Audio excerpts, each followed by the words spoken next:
أعوذ بالله من الشيطان الرجيم بسم الله الرحمن الرحيم رب اشرح لي صدري ويسر لي أمري واحلل عقدة من لساني يفقهوا قولي ربي زدني علما۔ آج ہم اللہ رب العزت کے فضل و کرم سے اپنا 10واں لیکچر شروع کرنے لگے ہیں۔ ان الذین کفروا، بے شک وہ لوگ جنہوں نے کفر کیا، سواء برابر ہے، علیہم ان پر، انذرتہم کیا آپ انہیں ڈرائیں، ام لم تنذرہم یا انہیں نہ ڈرائیں، لا یؤمنون وہ ایمان نہیں لائیں گے۔ پہلے بھی میں نے آپ لوگ کو بتایا تھا کہ اس سورت کی پہلی 4 آیات مومنین کے بارے میں نازل ہوئی، اگلی 2 آیات کافروں کے بارے میں نازل ہوئی، اور اس کے بعد آگے منافقین کا ذکر۔ اب یہاں پہ بتایا جا رہا ہے کہ جنہوں نے کفر کیا ان کے اوپر آپ ڈرائیں یا نہ ڈرائیں، وہ ایمان نہیں لائیں گے۔ اب سوال پیدا ہوتا ہے، کافر کسے کہتے ہیں؟ کافر کا مطلب ہے انکار کرنے والا۔ کافر کا معنی کیا ہے؟ انکار کرنے والا۔ یعنی جب آپ صلی اللہ علیہ وآلہ وسلم پر وحی نازل ہوئی، پھر آپ صلی اللہ علیہ وسلم کو حکم ہوا کہ آپ لوگوں کو اس کی تبلیغ کرنا شروع کر دیں۔ جب آپ صلی اللہ علیہ وسلم نے لوگوں کو تبلیغ کرنا شروع کی تو بہت زیادہ لوگوں نے انکار کر دیا۔ کسی نے کہا آپ صلی اللہ علیہ وسلم پر جادو ہو گیا، کسی نے کہا آپ صلی اللہ علیہ وسلم نجومی ہیں، کسی نے کہا آپ صلی اللہ علیہ وسلم جھوٹے ہیں۔ یعنی اس طرح کی باتیں کر کے آپ صلی اللہ علیہ وسلم کا انکار کرنے لگے۔ کسی نے کہا کہ اللہ کے رسول ہم آپ کا انکار نہیں کرتے بلکہ آپ پر جو نازل ہو رہا ہے ہم اس کا انکار کرتے ہیں۔ تو جنہوں نے انکار کیا ان کو کافر کہا جاتا ہے۔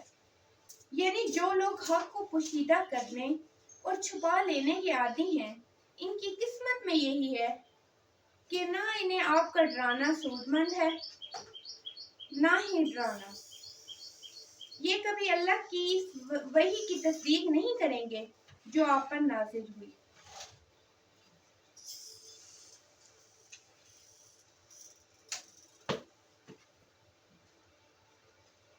حضرت عبداللہ بن عباس رضی اللہ تعالیٰ عنہ فرماتے ہیں کہ حضور صلی اللہ علیہ وآلہ وسلم کو اس بات کی بڑی حیرت تھی کہ تمام لوگ ایماندار ہو جائیں، تمام لوگ مسلمان ہو جائیں۔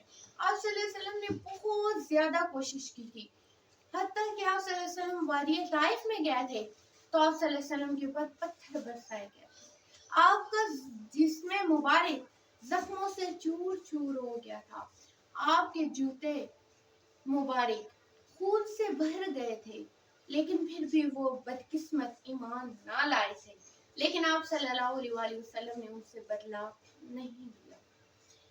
ختم اللہ نے مہر لگا دی علی قلوبہم ان کے دلوں پر، وعلی سمعہم اور ان کے کانوں پر، وعلی ابصارہم اور ان کی آنکھوں پر، غشاوۃ پردہ ہے، وَلَهُمْ اور ان کے لیے عذاب ہے عظیم بہت بڑا۔